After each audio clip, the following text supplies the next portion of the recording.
Sahabat-sahabat, baru-baru ni jadi isu berkaitan satu orang ustaz yang telah mengatakan Perdana Menteri kita dan juga ramai orang sebelum-sebelum itu juga dengan gelaran-gelaran yang tidak baik dan juga tidak enak. Ada perkataan sesat yang dikeluarkan, ada perkataan bodoh yang dikeluarkan, banyak perkataan-perkataan yang tak elok dikeluarkan. Dan dipertahankan dengan habis-habisan hanya kerana dia adalah seorang ustaz dan tokoh agamawan. Kalaulah contoh terkeluar perkataan itu, ia tidak mendominasi. Ia bukanlah ucapan semua pensyarah-pensyarah Azhar dan menjadi karakter orang yang mengaji ke Al-Azhar mesti kena maki dengan perkataan-perkataan yang tak elok. Dan ia telah menjadi wajah biasa agamawan sehingga kalau orang buat dekat Malaysia, ustaz-ustaz kita cakap bodoh dekat orang kat Malaysia, ustaz-ustaz cakap caci, maki, kata lucah, buat perbuatan lucah, itu semua mahu dihalalkan kerana pengalaman satu dua orang berkaitan tentang hal berkenaan. Assalamualaikum warahmatullahi wabarakatuh. Alhamdulillah geng, kita bersama lagi. Okey geng, hari ni aku nak bawa cerita pasal ustaz-ustaz agamawan di dalam negara kita, terutama daripada negeri-negeri yang diperintah oleh negeri-negeri PAS. Ustaz-ustaz yang ada di dalam dunia politik demokrasi di dalam Malaysia. Malah ustaz-ustaz ni dia boleh masuk ke dalam masjid-masjid, dia boleh bagi sampaikan ceramah-ceramah menceritakan keajaiban Islam, keajaiban Allah, kehebatan Allah, tetapi dia menyelitkan kata-kata lucah, membodohkan orang, menyesatkan orang, menjahilkan orang, macam-macam kan, demi untuk nak hantam. Tambah-tambah kita ambil daripada segi politik dengan membodohkan orang, menyesatkan parti lawan dia, macam-macam terhadap orang yang tak bersama dengan parti dia, orang yang menentang parti dia. Dia hanya kata kalau bersama dengan dia dah ada tiket syurga. Kalau siapa yang dah bersama dengan dia boleh masuk syurga, dah ada tiket ke syurga, depan malaikat nanti boleh bagi nombor ahli parti. Lepas tu dia boleh kata ini adalah perjuangan kita, kita bagi RM1, ini adalah tiket untuk syurga kita, sebab kita memperjuangkan daripada melalui parti kita, itu ini.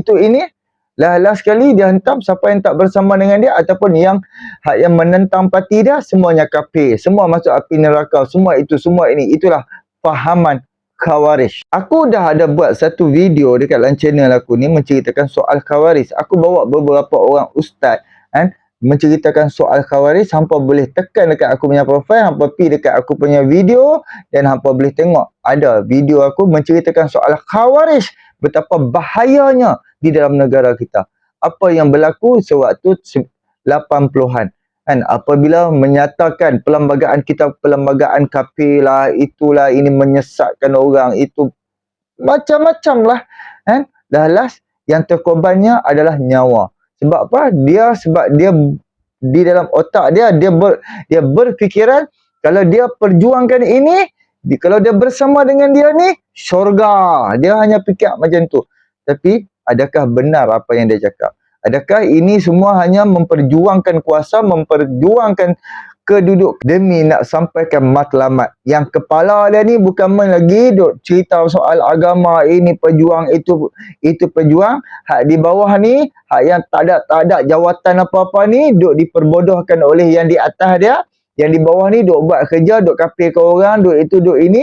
Last bila dia bila dia dapat fitnah orang, dia pada dapat undi, yang dapat kedudukan bukan dia. Yang dapat kedudukan adalah yang kepala dia tu. Kepala dia yang dapat ini duta, itu duta, ini yang dapat macam-macam kenikmatan tu. Lalas dapat kuasa tak buat apa pun. Bukan main lagi sebelum ni tepuk meja kafir orang, kafir. Lah dapat kuasa haram penjadah apa pun tak buat. Siap, siapa yang menentang RUU 355 akan ditanam di jerat Cina, sehingga tara tu pemikiran depa-depa ni. Aku bersama dengan PAS. Dan ada beberapa orang ustaz-ustaz daripada PAS. Aku minat gila punya. Aku paling syok ayat dia BODDDDDDO. Aku cukup syok punya sebut ayat tu. Tapi ada orang suka, ada orang tak suka. Tetapi respon daripada orang-orang bukan Islam terhadap pandangan, cara dakwah daripada seseorang ustaz ni kan, orang-orang bukan Islam ni pun takut duk nak dekati Islam. Disebabkan apa? Kalau tak bersama dengan mereka, tak baik dengan mereka, kafir, neraka, itu, ini, macam-macam. Jadi punca aku boleh buat video ni, aku nak menyampaikan bersama dengan hampa semua. Dan aku akan bawa Ustaz Syihabuddin berkongsi bersama hampa soal ni ustaz-ustaz yang selalu mengeluarkan perkataan lucah, perkataan-perkataan yang dapat menyinggungkan orang lain disebabkan tidak bersama dengan mereka, dapat menyinggung habis. Last kali mereka ni memburukkan agama Islam. Mereka ni menjatuhkan martabat agama Islam. Mereka ni lah, walaupun mereka kata mereka orang agama, tapi mereka lah yang menjatuhkan agama Islam. So, jom sama-sama kita dengar respon daripada Ustaz Syihabuddin berkaitan ustaz tak kira ustaz daripada segi politik ke, ustaz yang tak berpolitik ke, yang duk buat benda-benda yang tak elok di dalam masjid, di dalam rumah Allah. Jom sama-sama kita dengar apa yang diperkatakan. Sahabat-sahabat, baru-baru ni jadi isu berkaitan satu orang ustaz yang telah mengatakan Perdana Menteri kita dan juga ramai orang sebelum-sebelum itu juga dengan gelaran-gelaran yang tidak baik dan juga tidak enak. Ada perkataan sesat yang dikeluarkan, ada perkataan bodoh yang dikeluarkan, banyak perkataan-perkataan yang tak elok dikeluarkan. Tetapi sebahagian masyarakat yang menganggap bahawa dia adalah seorang ustaz, lalu di backup semua kenyataan-kenyataan beliau itu dan dipertahankan dengan habis-habisan hanya kerana dia adalah seorang ustaz dan tokoh agamawan. Ada beberapa komentar daripada beberapa orang tokoh berkaitan tentang isu ini yang saya harap tahun depan, tahun 2024, perkara ini tidak berulang lagi. Jom kita baca komentar daripada tokoh-tokoh berkaitan tentang isu ini. Dr. Rozaimi Ramli di dalam postnya yang terkini, beliau mengatakan waktu ni dia ambil gambar atau dekat mana saya tak pasti, mungkin dekat Mekah ataupun Madinah ke, saya tak pasti dekat mana, tetapi gambar yang saya rasa agak cantik juga dengan shoot yang cukup bagus. Lalu ditulis satu caption di situ, ceramah agama ini dihadiri oleh pelbagai lapisan masyarakat. Bahkan ramai kanak-kanak yang hadir mendengar kuliah agama. Alasan seperti orang Terengganu memang kasar, orang Kedah memang lagutu adalah tidak wajar dijadikan alasan kerana hadirin yang mendengar adalah pelbagai negeri. Elakkan perkataan kesat dan kasar dalam penyampaian, apatah lagi isyarat lucah. Ketegasan tidak memerlukan makian. Jangan pula ceramah agama menjadi tempat anak-anak kita belajar perkataan makian dengan menganggap ia makian syar'i sebab ustaz popular yang lakukan. Ingat hadis Nabi SAW, laisal mu'min bit-ta'an walal la'an walal fahish walal badhi. Bukanlah orang mukmin itu seorang pencela, pelaknat, penutur ucapan kotor dan penutur perkataan jelek. Hadis riwayat At-Tirmizi, hadis hasan. Sekadar peringatan untuk diri saya, kita semua. Dr. Rozaimi Ramli. Menarik dalam kenyataan beliau ini telah memberikan nasihat kepada kita yang kita tahu bahawa ini bukan perkara yang tak pernah kita dengar. Ustaz maki-maki orang depan makhalayak ramai di dalam masjid. Bahkan ustaz ada juga yang tunjuk isyarat lucah di masjid-masjid, bahkan dapat tauliah mengajar di beberapa negeri. Ini adalah satu perkara yang tidak disembunyikan lagi. Ia memang telah wujud dan memang telah ada di dalam media sosial yang kita ada pada hari ini. Itu kenyataan daripada Dr. Rozaimi Ramli. Kita tengok pula kenyataan daripada tokoh yang lain. Ustaz Salman Ali, dia kata seorang agamawan yang fatwanya boleh dipusing-pusing mengikut situasi. Lain ketika menjawab soalan umum, lain ketika menyokong kawan, lain pula ketika menghentam musuh. Lidahnya sangat lancang memperbodohkan dan menerakakan orang meskipun pada perkara khilaf, sehingga orang kadang tertanya antara zikrullah dan bodoh, mana satu lebih banyak diungkapkan. Untuk ilmuwan lain, ulasannya selalu diiringi penghinaan, sedangkan apabila rakan-rakan sealiran merepek dan mengarut, terus diam tanpa ulasan. Apabila terbukti salah fatwa, jauh sekali nak menarik balik atau memohon maaf. Sebaliknya dihina orang yang berbeza pendapat. Orang lain patut tukar minyak hitam, tebar roti canai, sedangkan kamu dan kawan-kawanmu sahajalah yang layak mengajar sambil memperbodohkan orang. Ini bukan sikap ahli ilmu yang jujur. Sebaliknya manifestasi ilmu tanpa penyucian jiwa. Tasawuf bukan untuk dibangga-banggakan, tetapi untuk dijiwai. Menarik juga saya nak baca beberapa komen yang ada dekat dalam Facebook Ustaz Salman Ali ini. Kuri dia kata, terbaik Ustaz, fanatiknya pentaksub. Mereka hingga menegur Ustaz itu dikatakan kita menghina ulama. Kenyataan Ustaz Salman senada dengan kenyataan yang dikeluarkan oleh Dr. Rozaimi Ramli, iaitu kita tak menyokong kenyataan-kenyataan yang bersifat bias, bersifat sebelah pihak, menghentam orang dengan dengan hentaman yang begitu tidak berakhlak apabila dia adalah musuh, tetapi memuji sebaiknya apabila dia adalah seorang kawan. Bahkan diam 1000 bahasa apabila dia adalah seorang kawan. Apabila dia salah dan terang-terangan kesalahan itu berlaku, bukan sekadar tidak mahu mengaku salah, tetapi di backupnya lagi kenyataannya dengan dakwaan-dakwaan baru yang hanya merosakkan dunia keilmuan. Sebahagian daripada orang-orang kita selalu mengangkat isu tasawuf, penyucian jiwa dan seumpama dengannya, tetapi ia tidak terbukti oleh perbuatan. Ia seperti menanam tebu di tepi bibir. Seorang di tokoh Sahul Hamid Ar-Raubabi, Dr. Sahul Hamid, dia kata apabila ustaz bodoh mereka mengejek dan mempersendakan seorang mufti negeri dan ahli majlis fatwa yang lain, ketika itu mereka tak rasa itu memperlekehkan ulama. Mereka bersorak sama-samanya. Hanya ketika ustaz bodoh mereka itu ditegur dan dikritik kerana keceluparannya, barulah mereka bersedih dan meratap hiba dengan kata-kata, moga Allah pelihara ulama. Belajarlah menghormati ulama dan seumpamanya. Rupanya ulama bagi mereka adalah yang berupaya menghiburkan mereka dengan derayan ketawa dan melawak semahunya. Sporting katanya, seumpama menonton badut sarkas sambil-sambil menyelit 1-2 ayat Al-Quran dan kalam ulama. Bertanya soalan pelik-pelik dan seksis pun tak mengapa, asalkan jangan tanya apa dalilnya. Nanti jadi Wahabi, liberal, sekular dan terkini pengikut orientalis. Begitulah masyarakat diajar dan dilatih. Saudara, kita juga hormat ulama, tetapi yang sopan tutur kata, jujur dengan ilmu dan berhujah dengan Quran dan hadis. Ada satu lagi kenyataan daripada Ustaz Faiz Fatih Al-Azhari. Dia kata dia keluarkan satu gambar, satu screenshot daripada orang mengatakan ada yang panas Ustaz Azhar Idrus sebut bodoh dalam kuliah. Belum jumpa mensyarah Al-Azhar kata ya benar kalb, dia benar humar dan sebagainya. Kemudian ada yang kata anak anjing dan anak keldai. Biasa pensyarah-pensyarah kata kepada pelajar dan sebagainya lah. Kemudian Ustaz Faiz Fatih Al-Azhari, ini orang yang mengaji Azhar, dia bagi tahu tentang pengalaman. Dia kata saya mengaji di Al-Azhar daripada 2008 hingga 2016. Kemudian hampir setahun ziarah guru-guru dan pensyarah. Hampir 30 orang guru Azhari mengajarkan saya. Sehingga kini masih berbalas risalah dan soalan kalau punya persoalan. Tak pernah saya jumpa pensyarah daripada yang muda sampai ke tua cakap seperti yang didakwa. Saya syak kawan kita ni tertukar antara syekh dengan pakcik jaga jamban kuliah ni.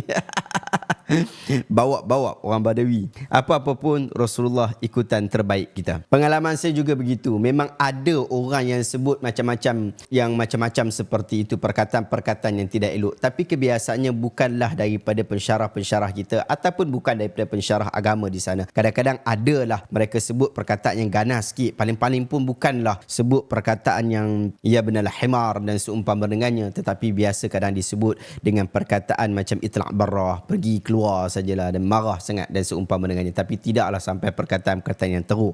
Kalaulah contoh terkeluar perkataan itu, ia tidak mendominasi, ia bukanlah ucapan semua pensyarah-pensyarah Azhar dan menjadi karakter orang yang mengaji ke Al-Azhar mesti kena maki dengan perkataan-perkataan yang tak elok, dan ia telah menjadi wajah biasa agamawan, sehingga kalau orang buat dekat Malaysia, ustaz-ustaz kita cakap bodoh dekat orang kat Malaysia, ustaz-ustaz cakap caci, maki, kata lucah, buat perbuatan lucah, itu semua mahu dihalalkan kerana pengalaman 1-2 orang berkaitan tentang hal berkenaan. Saya kira itu adalah usaha-usaha yang tidak bagus dalam memperkenalkan institusi agama kepada orang awam. Sahabat-sahabat, kenyataan daripada tokoh-tokoh ini menunjukkan kesedaran kita kepada bukan sekadar kritik mengkritik, tetapi bagaimana sesuatu akhlak itu patut diambil perhatian. Kita di dalam menyebutkan kritikan kepada seseorang, jangan sampai kita menghina orang berkenaan. Itulah pendirian yang saya dan juga ramai ustaz-ustaz lain juga memilih di dalam hal berkenaan. Kadang-kadang kita dilihat memilih satu pendapat, lalu kita tidak menolak pendapat-pendapat yang lain. Kadang-kadang kita memilih satu pendapat yang kuat dalam keadaan kita mengkritik pendapat-pendapat yang lemah. Kadang-kadang kita mengambil satu pendirian yang bersifat prinsip yang sepatutnya umat Islam memahaminya, lalu kita membongkar kesalahan demi kesalahan yang telah dilakukan dengan jelas, tetapi dalam masa yang sama kita tidak menghina orang berkenaan, kita tidak menyebutkan makian dan cacian, apatah lagi dengan isyarat-isyarat lucah kepada orang-orang berkenaan. Oleh sebab itu, selain kita mendapat ilmu, kita meminta Allah Ta'ala memberikan ilmu kepada kita, kita menjaga hati kita, menjaga perasaan kita, menjaga akhlak kita. Semoga 2024 yang hadir ini akan menjadikan kita lebih baik daripada sebelum ini, ustaz-ustaz kita jadi lebih baik daripada sebelum ini. Terima kasih banyak sahabat-sahabat yang menyokong sokong projek memandaikan umat dengan ilmu sepanjang tahun ini. Semoga Allah Ta'ala mudahkan urusan anda, dan Alhamdulillah capaian projek memandaikan umat tahun ini sangat-sangat baik, dan kita berharap pada tahun 2024 ia akan jadi lebih baik. Terima kasih banyak sahabat kerana menonton. Sokong projek kita dengan mendapatkan buku-buku yang telah diterbitkan. Okey, geng. Alhamdulillah kita ada dengar kan hujahan cerita daripada Ustaz Syihabuddin ni kan, berkaitan ni beberapa orang yang duk menyesatkan orang. Anwar Ibrahim pun kena juga cerita hampa. Bukan setakat Anwar, isteri Anwar Ibrahim dan anak-anak dia pun kena juga. Tapi orang yang bersama dengan depa, ni yang anak-anak cucu dengan duduk belah anjing dalam rumah, yang free hair, siap pakai singlet lagi anak-anak dia, walaupun anak perempuan, dia tak kata apa, geng. Dia tak kata apa pun, dia bisu mulut, jadi setan bisu nak abang pergi gambar. Dia membutakan diri dia, dia membutakan jiwa dia. Sedangkan orang yang bersama dengan dia, yang dia nak angkat menjadi Perdana Menteri, yang dia sedang agung-agungkan di dalam SG4, di antara 4 negeri yang diperintah oleh pembangkang ni, kan? Dia tak tegur. Sebab mereka ni bersama dengan dia. Mereka bersama dengan parti dia. Kan? Semua bersih. Cina gerakan. Bersih. Semua bersih nak abang ambil gambar. Jadi jujur aku cakap, mereka ni lah yang sebenar-benarnya yang merosakkan agama Islam. Mereka ni lah yang sebenar-benarnya yang menjatuhkan martabat agama Islam. Mereka ni lah yang membuat orang Islam menjauhkan daripada agama Islam. Memang ada orang suka. Ada orang ni, ada rakyat-rakyat kita ni suka dengan cara dakwah macam tu. Syok berketawa, bergelak-gelakan. Aku pun suka. Tapi dengan bila dia buat sekali orang suka, dan dia buat berkali-kali dan berterusan di dalam ceramah dia semua, sehingga membinatangkan orang. Kan? Mengibaratkan orang dengan apa tadi? Ustaz cakap dengan anjing, dengan keldai, dengan itu, dengan ini. Allahu Akbar. Adakah itukah pembawaan Islam yang sebenar? Adakah itu cara dakwah yang sebenar dapat menarik orang mendekati dengan agama Islam lebih rapat? Jadi kita pun ada beberapa, kita rasa sedih, kita rasa kecewa, tapi apakan daya? Benda daripada pihak mereka buat salah macam-macam, langsung haram pajadah, apa pun dia tak tegur. Malah yang dia ada title ustaz melakukan fitnah pun dia tak kata apa. Haram. Ni yang duk kata ulama apa haram pajadah, apa pun dia tak tegur, apa pun dia diam, jadi setan bisu. Siapa yang menjatuhkan agama kita sebenarnya? Siapa yang menjatuhkan agama kita yang sebenar-benarnya? Mereka duk kata agama Islam berpecah, rakyat orang Melayu berpecah apa semua. Orang Melayu tak berpecah pun. Orang Melayu tak berpecah. Orang Islam tak berpecah pun. Hanya orang Islam dan orang Melayu tak undi parti hampa. Hanya orang Melayu dan juga orang Islam tak bersama dengan parti hampa. Sebab parti hampa, parti macam parti DAP je. Tak ada beza pun. Perlembagaan ke apa segala mana ni boleh ubah anytime. Boleh masuk dekat dalam website hampa ataupun hampa punya ni, boleh ubah anytime. DAP pun boleh tulis juga memperjuangkan agama Islam. Siapa-siapa pun boleh tulis. Kan? Sekarang ni, benda tak ada masalah apa-apa, tapi hampa yang duk buat teruk. Hampa duk buat teruk. Hampa duk fitnah orang, duk cerca orang, duk maki orang, duk membodohkan orang, duk menyesatkan orang, duk menghina orang. Segalanya hampa lakukan. Tolong cek balik, adakah Anwar Ibrahim buat seperti hampa buat? Adakah pihak kerajaan hari ini buat seperti mana hampa buat? Ataupun adakah ustaz-ustaz dan juga ustazah yang ada di dalam site kerajaan hari ini buat seperti mana hampa buat? Sehingga mendajjalkan seseorang. Kan? Langsung haram pajadah apa pun tak tegur. Sehingga mendajjalkan. Kan? Tu, seorang ustazah ke apa dekat atas pentas politik waktu PRN, siapa yang kata pas macam ni, dajjal. Cikgu Bat baru ni, waktu PRK Kemaman, Anwar Ibrahim dajjal, haram pajadah apa, hak duduk di bawah ni, hak duduk pakai serban, hak duduk pakai kepiah, haram tak tegur, geng. Malu lah, geng. Ini apakah jenis Islam yang mereka sedang bawa ni? Jadi inilah sedikit perkongsian aku. Aku harap pakat-pakat boleh bagi pesanan-pesanan, kopi video ni hantar kepada ustaz-ustaz yang duk memaki hamun orang, yang duk keluarkan kenyataan-kenyataan ni. Sangat-sangat memalukan sangat-sangat. Mereka ni lah yang menjatuhkan agama Islam yang sebenar-benarnya. Bukannya mereka mengangkat martabat Islam. No. Tak ada.